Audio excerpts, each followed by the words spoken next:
eu quero ler dois pronunciamentos de Ronald Reagan, ex-presidente americano. Olha o que ele fala. No capítulo 38 de Ezequiel, diz que a terra de Israel será atacada por nações ímpias. E aí ele diz, não deve demorar muito agora, porque pela primeira vez, essas nações que estão citadas lá estão contra Israel. Mano, quando o Império Otomano apoiou na Primeira Guerra a Alemanha e perdeu a guerra, eles foram desfacelados, acabou o Império Otomano. Então ali nasceram os países que atualmente são Líbano, Síria, Turquia, todos esses países, o próprio Irã, o Iraque, estes países, eles receberam, né, novos nomes e dentre esses está a Pérsia, que fazia parte do Império Otomano e que passou a se chamar, no ano de 1935, Irã. Agora, o nome Pérsia, nas suas variantes, aparece 36 vezes no Velho Testamento. Então tem profecias claras, muito objetivas. E quando a gente for falar sobre Gog e Magog, vocês vão ficar chocados com a precisão de uma profecia de 2.500 anos.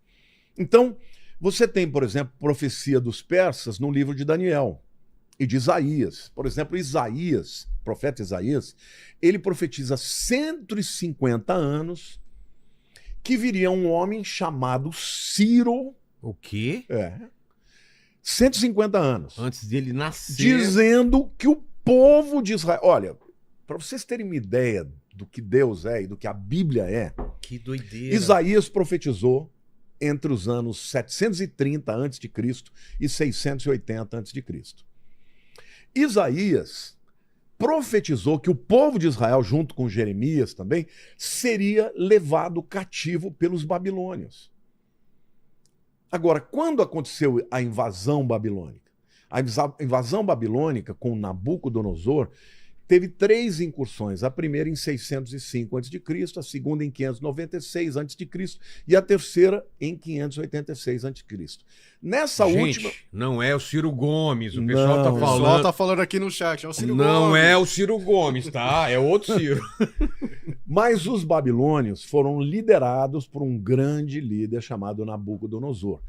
Só que Jeremias... muito falado na Bíblia também, né? Muito. Só que Jeremias disse que o povo ia ficar 70 anos. 70 anos cativo e que depois eles seriam libertos. Quem foi o homem que libertou? Foi Ciro, o persa, chamado também de Ciro o Grande. E quando ele fez isso? No ano de 535 a.C. Então, considerando que se Isaías profetizou no ano 680 a.C., 535 está falando de 145 anos. Se for um pouquinho antes, 150 anos. Agora, a Bíblia fala que Deus chama ele pelo nome. Agora, olhe o detalhe da história. Como é que caiu o Império Babilônico? Havia um rei chamado Belsazar, neto de Nabucodonosor, que estava fazendo um banquete, um baile, um bailão de uma semana, enchendo a cara com todos os utensílios do templo que Nabucodonosor tinha roubado. Então, os cálices de ouro e tudo, estava enchendo a cara, se prostituindo, e de repente aparece na parede uma inscrição escrita em aramaico. Mene, mene, tekel, uparsim. Eles não entenderam. Escrito em hebraico, aliás, que em aramaico eles entendiam. Aí mandaram chamar Daniel e Daniel falou, olha, foste pesado na balança, foste achado em falta, hoje o teu reino vai sair das tuas mãos. Nesta semana que os caras estavam banqueteando, o Ciro desviou o rio Eufrates, que passava debaixo da Babilônia. E ficou o fosso. E eles entraram e dominaram num dia. Matam o Belsazar.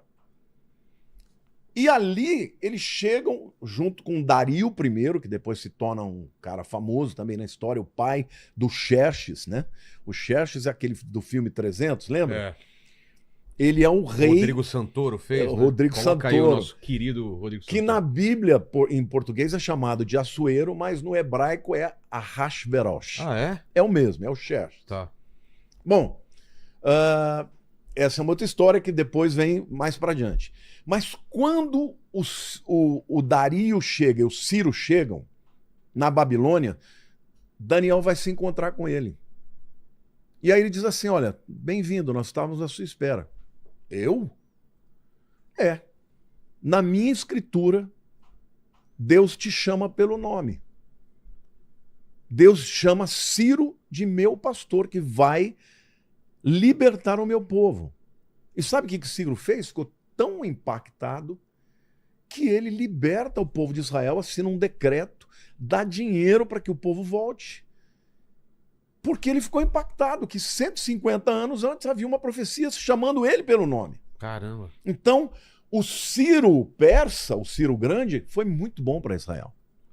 Agora, a loucura de tudo isso é que um profeta chamado Ezequiel, que é quem escreveu sobre Gog e Magog, que depois a gente vai falar em seguida, Ezequiel fala de um povo persa, que na época foi maravilhoso para o povo judeu, né? Tanto é que quando o Donald Trump fez o acordo de paz, Abraham transferiu, né, a embaixada americana de Tel Aviv para Jerusalém, cunharam até uma moeda, chamando ele de o Ciro moderno, porque ele estava ajudando o povo de Israel. Então, o povo iraniano, historicamente falando, no passado foi favorável a Israel. Mas Ezequiel profetiza que esse povo que era bom no tempo dele, muitos anos depois, iria invadir Israel e tentar destruir Israel. Então, a profecia que Ezequiel escreveu, que está lá em Ezequiel 38 e 39, é a profecia chamada de Gog e Magog. E antes de alguém dizer que eu estou aqui numa teoria de conspiração,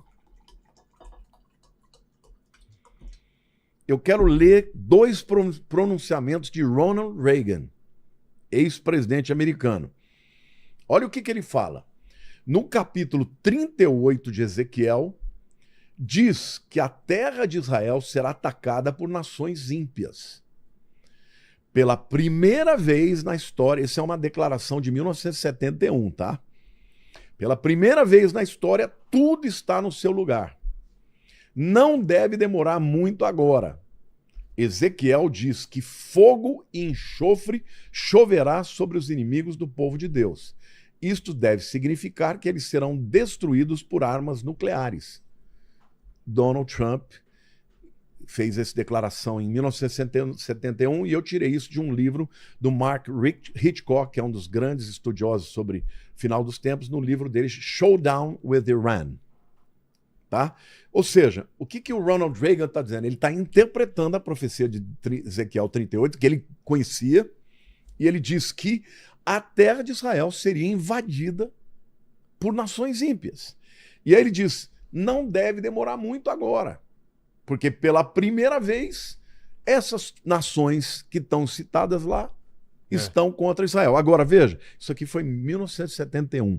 Por que eu estou dizendo isso? Porque tem muita gente que quer tanto pôr fogo no parquinho que já fica dizendo, é agora, não vai durar um mês, não vai durar um ano. Gente, a gente não pode saber. O mesmo Ronald Reagan, em 1983, ou seja, 12 anos depois, ele escreveu: teólogos, estudando as antigas profecias, têm dito que nunca, desde o tempo em que elas foram profetizadas até agora, nunca houve um tempo em que tantas profecias estão se cumprindo juntas. Isso aqui é o presidente da maior nação do mundo. Houve tempo no passado que as pessoas pensavam que o fim do mundo estava chegando, mas nunca houve um tempo como esse. Então, a verdade é que as profecias bíblicas sobre o final dos tempos estão diretamente aqui comigo. Aqui. Ah, é o seu? Eu ia falar para alguém desligar o celular. Deixa eu baixar isso aqui, ó. Ah, é o seu? Você lembra que eu já até mandei uma mensagem? O pessoal fica... Plim, plim. Tá. Agora, Jesus também disse que viriam guerras e rumores de guerra antes do fim. Lá em Mateus 24... Para a gente não se enganar, não se enganar. Ele diz, certamente ouvireis falar de guerras e rumores de guerra. É o que nós estamos tendo agora. Vede, não vos assusteis, porque é necessário assim acontecer, mas ainda não é o fim. Porquanto se levantará nação contra nação, reino contra reino, e haverá fomes e terremotos em vários lugares. Ou seja, Jesus está dizendo que enquanto estiver ouvindo falar de guerra, rumor de guerra, não é o fim, é o princípio do fim. Agora, nós vamos depois falar um pouco mais de maneira profunda sobre Ezequiel 38 e 39, mas eu queria tirar algumas conclusões bíblicas para fazer aqui algumas afirmações que, na minha opinião, são corretas aos olhos da Bíblia. Primeiro, eu não acredito que os Estados Unidos vão derrubar o regime e implantar um governo democrático. Porque não querem ou porque não conseguem? Porque não vão conseguir. Porque não vão conseguir. Se você colocar um regime democrático que vai passar a conversar com Estados Unidos e com Israel, como era o tempo do Shah Reza Pahlavi, então eles não vão invadir. E na Bíblia está dizendo que eles vão invadir. E que eles vêm junto com Rússia, que eles vêm junto com Turquia, que eles vêm junto com Síria, que eles vêm junto com Cush, que é a Etiópia, com Líbia. Ou seja, Ezequiel 38 dá o nome das nações e diz que eles vão atacar. Então, na minha opinião, essa guerra, tomara que eles consigam destruir as capacidades atômicas do Irã, tomara que eles consigam destruir as cavernas de mísseis interbalísticos, que são aqueles mísseis que vão para a estratosfera e quando chegam, eles chegam com uma velocidade tão grande e com tantos mísseis ao mesmo tempo que nem o domo de ferro consegue segurar. Tanto é que eles já atingiram Tel Aviv, já atingiram Beit Shean, né, que morreram vários judeus, já atingiram Beersheba, que fica no sul. Não tem como segurar mísseis interbalísticos. Por isso que o Target One, o primeiro objetivo dos americanos e judeus, destruir a capacidade atômica. Segundo, destruir as cavernas porque hoje eles sabem que eles têm de 2 a 5 mil mísseis interbalísticos. Dá para fazer muito estrago. Então, eu não acredito que o Irã vai destruir Israel, é a segunda conclusão, com armas atômicas. Eu não acredito que o regime vai cair, mas também não acredito que Israel vai ser atacada por armas atômicas, porque quando você lê as escrituras, parece que quem vai receber armas atômicas é o Irã. Mas não agora, tá? Portanto, o que eu acho do conflito? Depois a gente vai fazer mais algumas tergiversações, algumas reflexões. Eu acho que esse conflito ele vai continuar por um tempo, tá? E depois eles vão chegar naquele tempo que eles vão estar tão extenuados de gastar dinheiro. Vão sentar numa mesa de negociação e... Não abertamente. Claro. Eles não vão nunca sentar perante todo mundo, porque senão os caras falam, bom, morreu todo esse tipo de gente, agora vocês sentam para conversar? Mas vai ter um acordo. Por que eles vão usar de interlocutores dos dois. Catar, por exemplo. O Catar sempre teve ligado ao Irã. Só que hoje está do lado de cá. Base americana no Catar foi atacada. Catar e outros, o próprio Egito, eles vão sentar e vão conversar e vão encontrar o meio termo. Então, agora, e a profecia de Gog e Magog?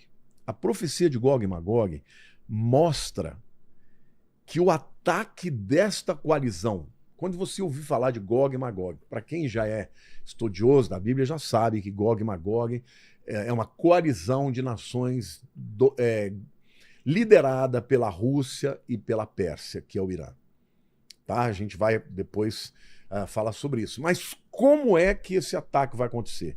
Esse ataque vai acontecer num tempo de paz, quando Israel não estiver esperando. Então essa coalizão de inimigos vai invadir Israel. E o final disso é que não vai ser os Estados Unidos que vão salvar Israel. Vai ser o próprio Deus. Isso é muito importante que a gente possa responder. Eu não sei se tem alguma pergunta. Mas é incrível que Israel está no centro sempre de tudo na Bíblia, né? Tudo. E um país tão pequeno, né? Por quê? Então, se você for pensar, tem países muito maiores, muito mais desenvolvidos, com muito mais grana, mas Israel sempre está no centro desse... Por quê? Por quê? Porque Deus ama Israel. Apesar de tudo. Tudo que aconteceu. Deus escolheu Israel. Então. Para ser luz para o mundo. E através de Israel vieram os profetas, através de Israel vieram a Bíblia, veio a Bíblia, através de Israel veio Jesus, que é o maior de todos, através de Israel vieram os apóstolos. Israel é a nação através da qual Deus fala ao mundo. E é uma nação, é o povo escolhido. É interessante, porque quando Deus falava, você sabe que nós já fizemos aqui um dia uma live sobre a guerra do Egito, Sim. as 10 pragas. Cada uma daquelas 10 pragas, Deus fez para humilhar uma divindade do Egito. E a última praga, que era a morte dos primogênitos, era o próprio faraó. O ego. O cara não pôde proteger nem o filho dele. É. Entendeu? Agora, o que Deus fala num determinado momento? Olha, Israel é o meu primogênito.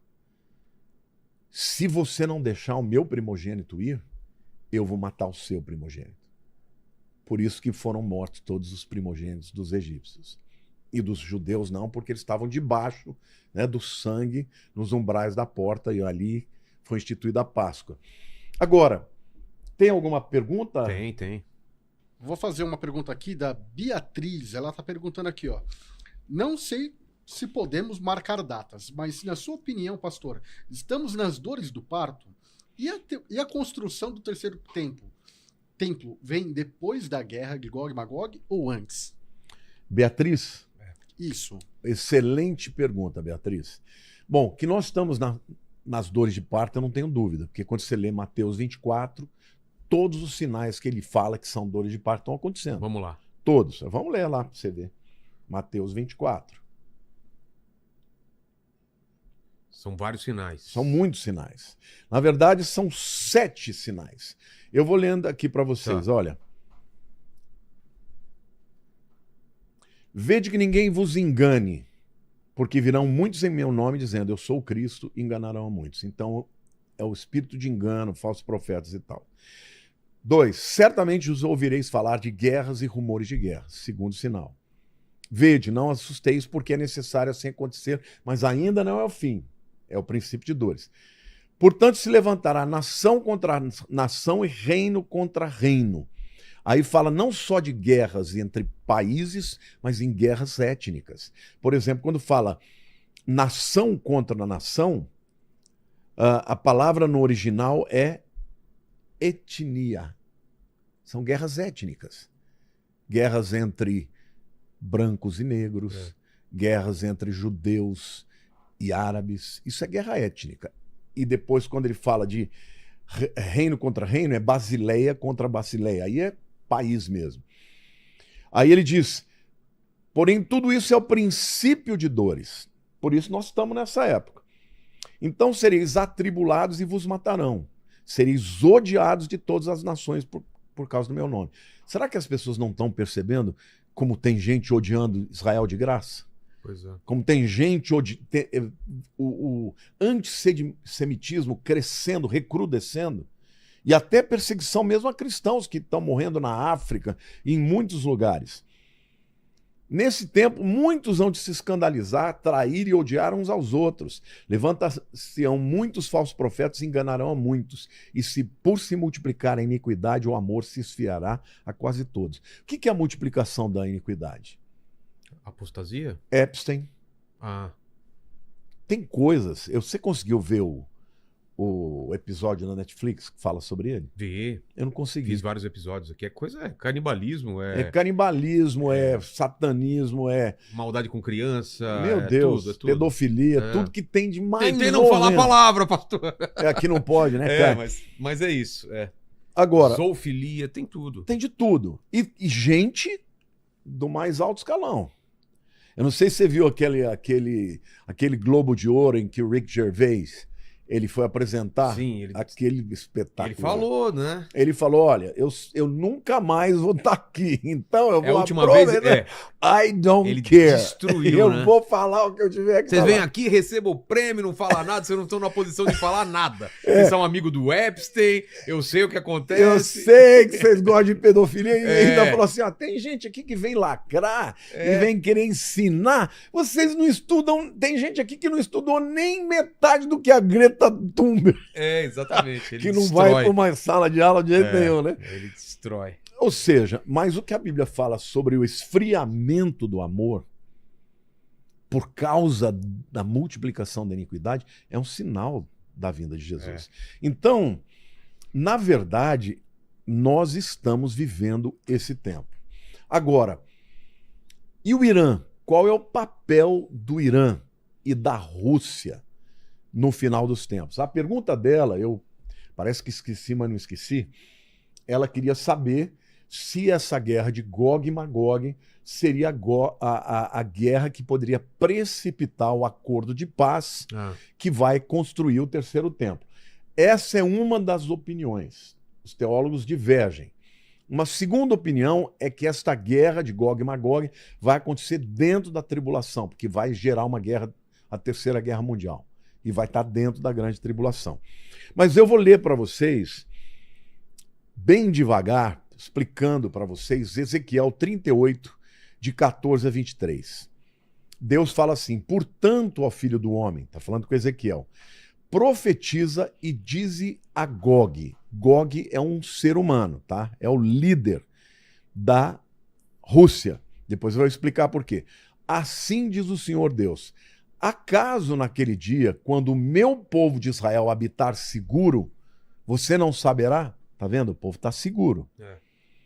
Você virá do teu lugar do lado do norte. Se você fizer uma linha de Jerusalém para o norte, você dá em Moscou. Tu e muitos povos contigo, montados todos a cavalo, grande multidão e poderoso exército, subirás contra o meu povo de Israel, como nuvem para cobrir a terra.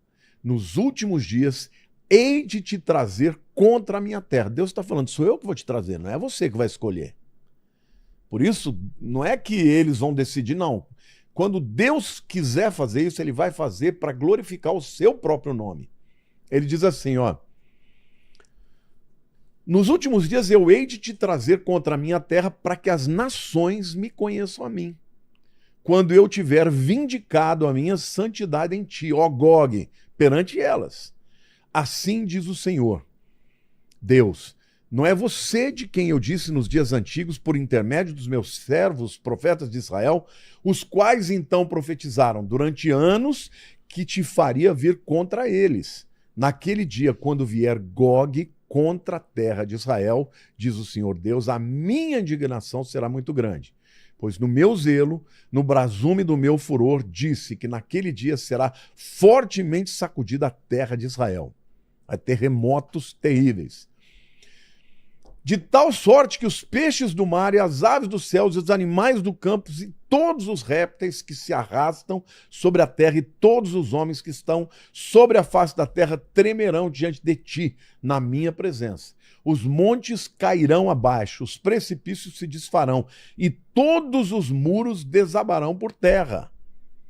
Ou seja, quando eles estiverem invadindo a terra, vai vir um terremoto como nunca houve. E eu não sei se você sabe, né? Mas Israel está no meio daquela fenda sírio-africana que divide o lado duas ocidental placas. do oriental, que divide o lado da África do lado da Duas Ásia. placas tectônicas. Se você pegar, né, o mapa de Às vezes Israel, você acha isso. Deve ter, né? você pega o mapa de Israel, você vai ver que o Rio Jordão, ele está bem no meio dessa fenda. E é por isso que o Mar Morto é o lugar mais baixo da Terra. Agora, quando essas placas, uma placa está indo para o norte, a outra está indo para o sul. Poucos centímetros. Eles vão acumulando energia. Chega uma hora que dá uma raspada grande ali e vai causar um grande terremoto. E Deus disse que vai acontecer isso quando Gog e Magog e essas nações tiverem vindo contra Israel. Aí Deus está falando, ó, eu vou trazer vocês para mostrar para vocês quem eu sou. E o mundo inteiro vai saber que eu sou Deus.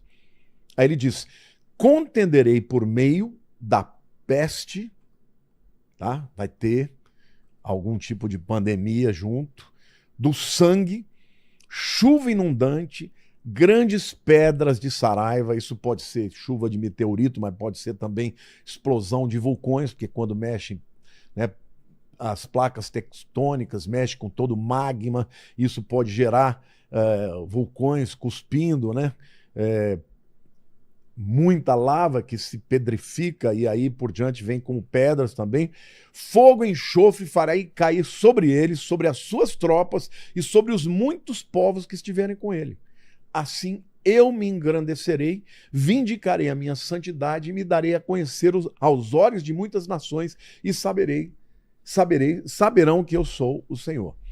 Ou seja, em primeiro lugar, o que Deus está dizendo é que Gog e Magog, essas nações, elas vão perder porque Deus vai lançar um grande terremoto. Um terremoto que vai abalar até os lagos. Olha lá. Vocês estão vendo ali, gente? Olha. Essa parte limítrofe ali, olha. Israel essa linha com a Jordânia. de Israel com a Jordânia é o Rio Jordão.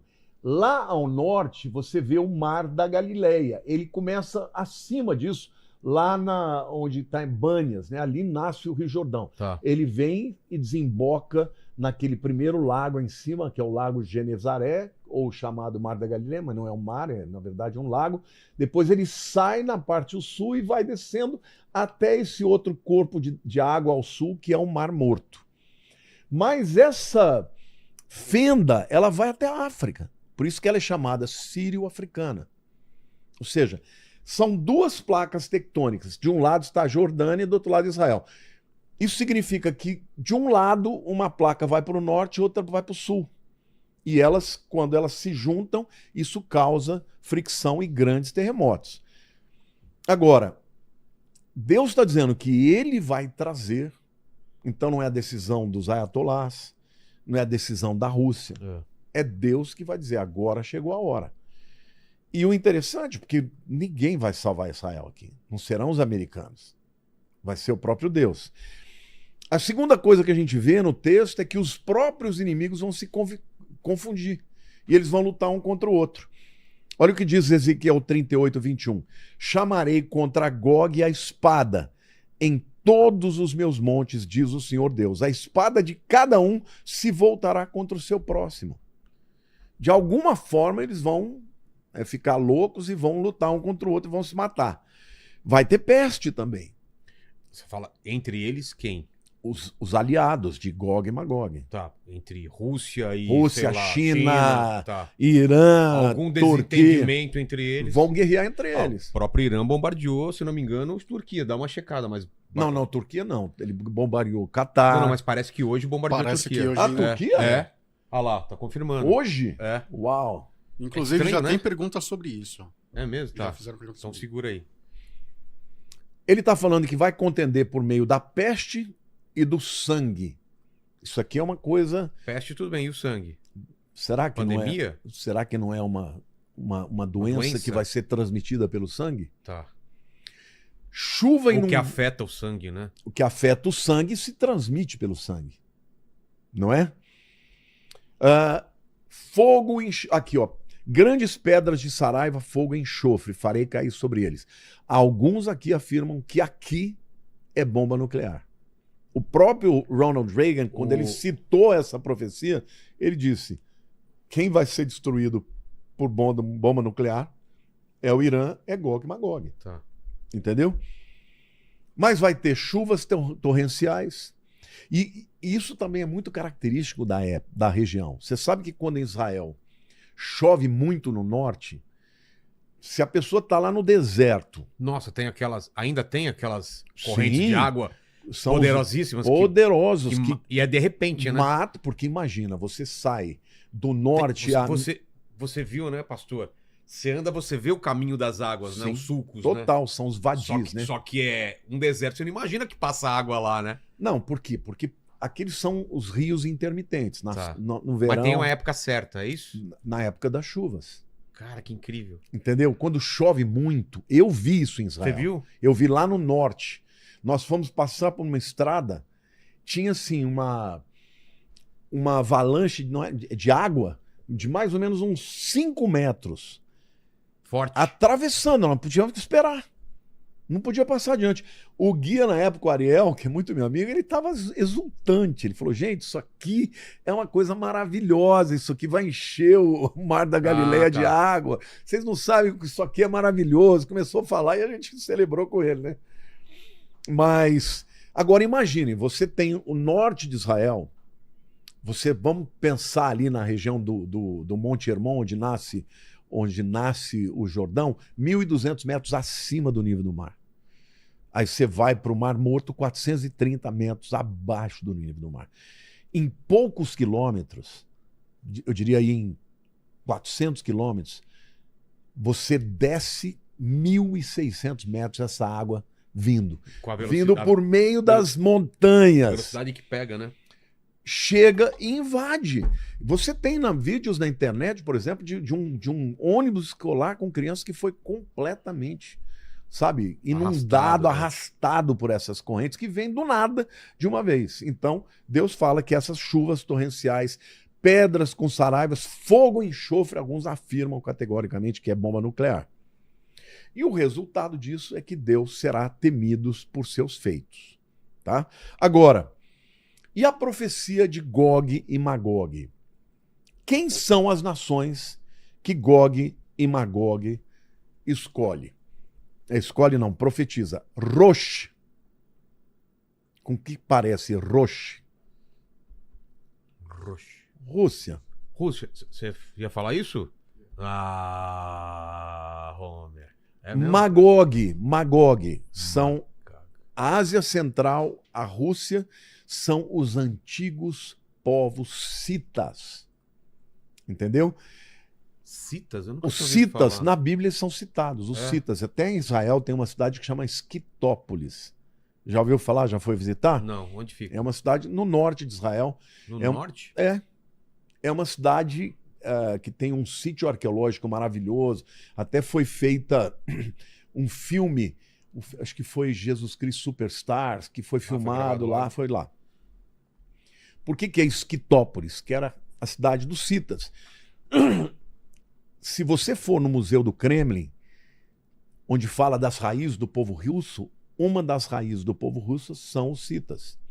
Então, quem são os Magogians? São os citas. E quem são os citas? É o russo. Ah. Então, Gog é o líder da terra de Magog, da Rússia. Quem é Meseque? Turquia. Isso eu estou citando aqui, mas eu tenho um outro estudo onde eu mostro que quem que fala sobre isso, o que a história diz a respeito disso.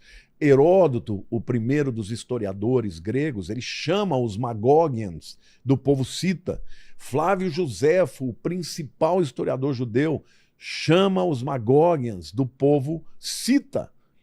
E os próprios russos dizem, os citas são nossos ancestrais, os povos das espécies ali, das estepes da Ásia Central.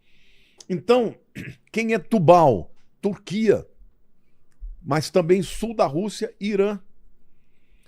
Pérsia, quem é Pérsia? É o Irã. Nome usado na Bíblia e usado até 1935. Quem é Etiópia? É Cush, lá de Ezequiel 38. Os antigos cimérios do 7º século a.C. até o 1º século a.C., que ficavam ali na Anatólia Ocidental. Anatólia é o nome antigo da Turquia, né?